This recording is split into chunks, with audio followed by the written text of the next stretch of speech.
Hello, everybody. Welcome back. It's our last day of the sensation and perception unit, so we're just going to talk about kind of all the miscellaneous senses that we have yet to cover. So, we are going to get started by talking about the chemical senses, which consist of taste and smell. So, where we talked about before with vision and hearing, those were working with sound and light waves. These are different in that they're called the chemical sense. They are working with chemicals rather than light and sound waves. So these chemicals dissolve in our mouth or dissolve up as we smell, and that's kind of what's giving us that sensation. So let's start with taste first. So, taste, like I said, it's the chemicals are going to dissolve into our saliva, and that's what's producing our taste sensation. Same thing with all the other senses we've covered, aside from smell. Once it's processed there, it gets sent up to the thalamus um, and then up to the parietal lobe for final processing.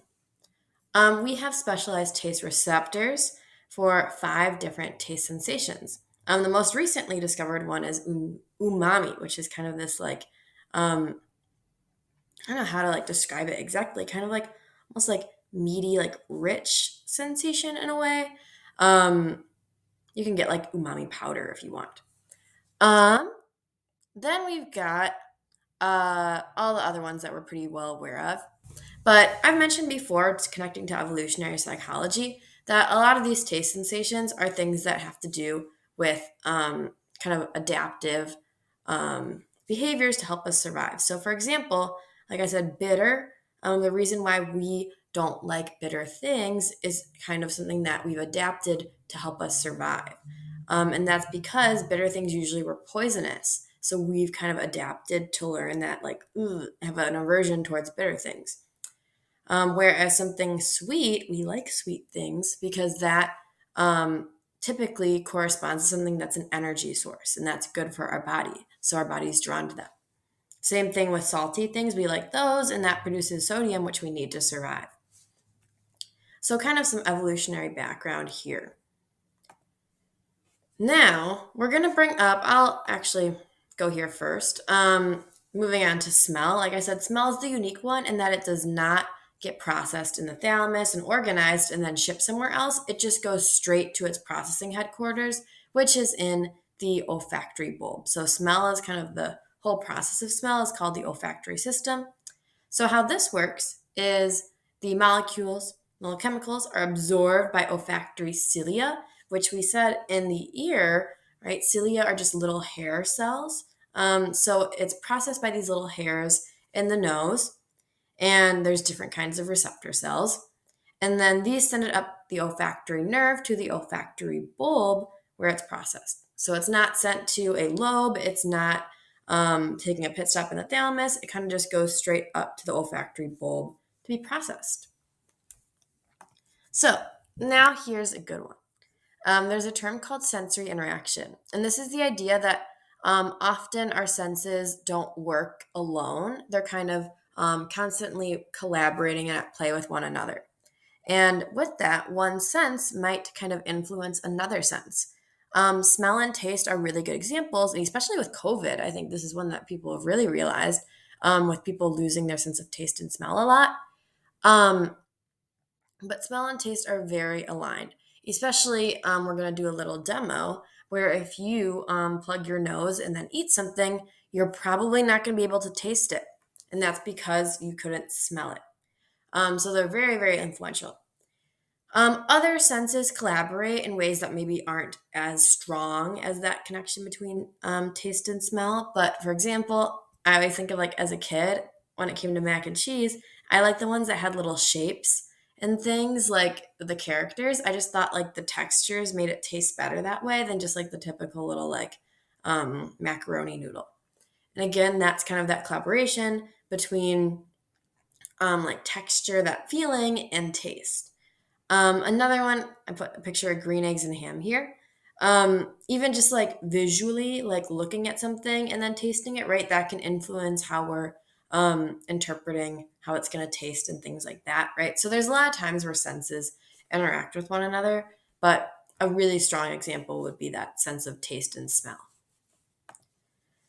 So some last senses we're going to cover, and kind of we think of the main ones as being vision, hearing, touch, smell, taste. But there's also bodily senses that we don't really talk about.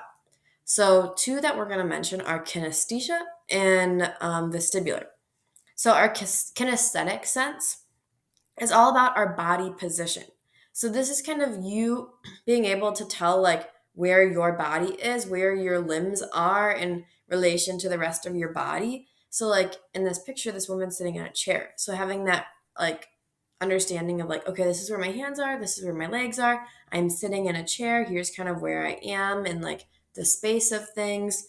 So kind of connecting to coordination, right? Being able to like know where your limbs are on your body, and being able to coordinate those. So, kind of just aware of your body position.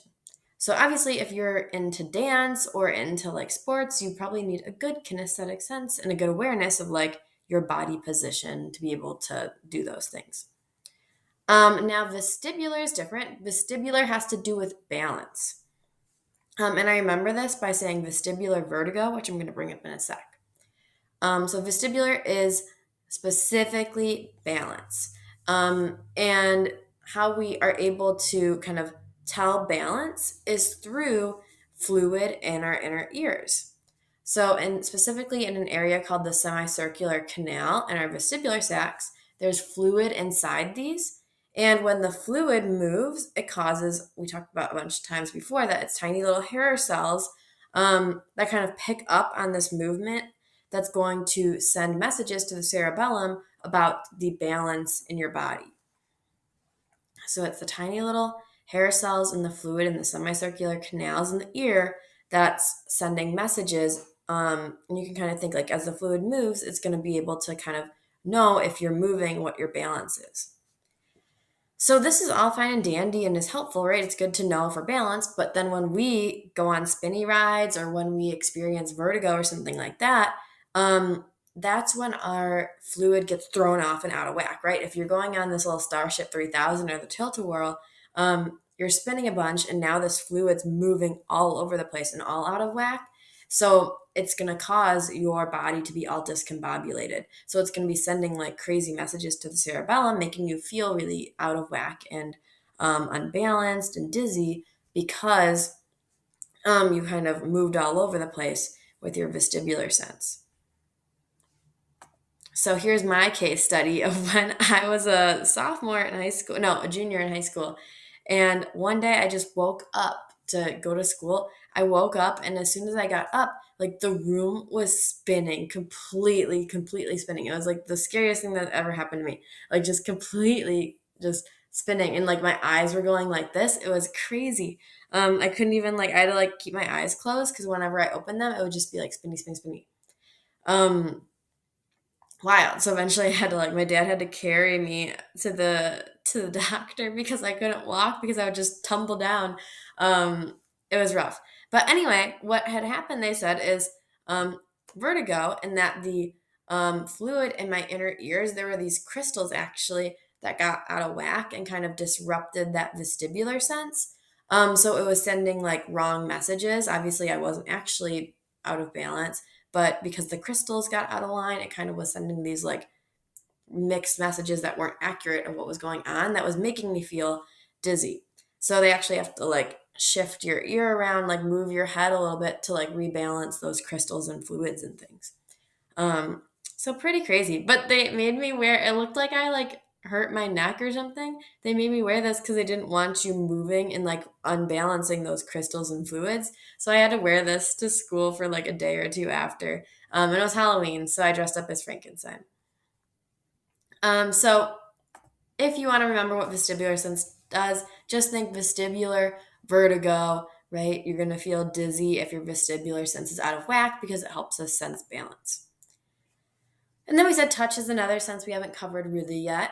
We know there's three types of kind of touch sensations. We have pressure, right? So how hard something's being pressed against your body. You have temperature and then pain. We're gonna just talk at the end here about pain quickly. We don't need to know too much else about touch or temperature aside from the fact that those are processed in the parietal lobe. So pain. We know that pain is potentially a good thing, right? Because it helps alert our body if something's going on, right? If we're touching a hot stove, it's important to have that signal so we can prevent further damage to our body. So, one theory of pain that we should know is something called the gate control theory. And this is an interesting one that you can actually harness if you ever are in pain and wanting to make it feel better. So, gate control theory says that we have two types of signals that pass messages up to our brain. So these are kind of two different types of nerve fibers. There's large nerve fibers, which process just normal touch sensations, right? Like if I'm just touching my hand, whatever. Then there's small nerve fibers, and these are the ones that process feelings of pain. Um, so what happens is there's something kind of this hypothetical gate. So painful feelings from the small nerve fibers kind of automatically open this gate. Like the gate knows that if something's painful, it's gonna just open it, and that feeling's gonna go straight up to the brain. Um, if it's a large nerve fiber, it's just a normal touch sensation. It's not pain. It's not that doesn't register and open the gate. The gate doesn't open for it because it says, no, this isn't a pain sensation. This is just normal. So it doesn't open it. So these are slowed down and not perceived as pain because it doesn't go automatically up to the brain. So, how we can harness this for good, or at least to help us out, is so you kind of have these two things going on at once. So say you like scraped your knee or something and now you're in pain. Your small nerve fibers are opening that gate and firing those pain messages up to your brain really fast. But if you touch, like you're doing just normal touch sensations, so say you're gonna like, rub your arm or like make a fist, like rub your knee or something where it hurts.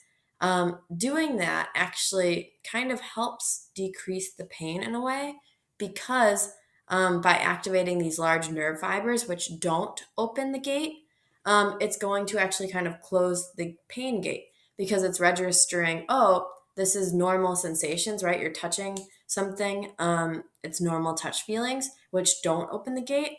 So by activating those, it's kind of closing the pain gate.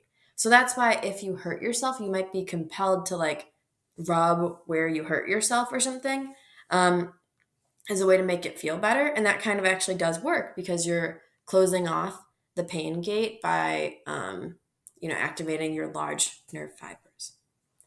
All right, so that's all we have today. Have a nice